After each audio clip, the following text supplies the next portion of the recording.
بسم اللہ الرحمن الرحیم۔ تاریخ کی زبان کے ناظرین السلام علیکم۔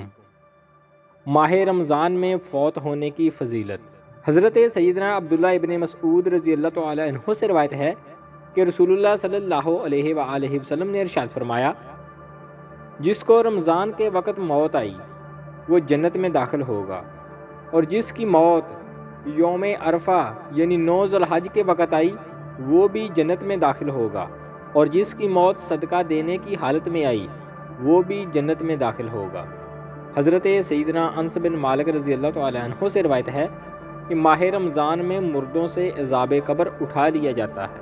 ام المومنین سیدنا عائشہ صدیقہ رضی اللہ تعالی عنہ سے روایت ہے کہ رسول اللہ صلی اللہ علیہ وآلہ وسلم نے ارشاد فرمایا، روزے کی حالت میں جس کا انتقال ہوا اللہ عز و جل اس کو قیامت تک کے روزوں کا ثواب عطا فرماتا ہے۔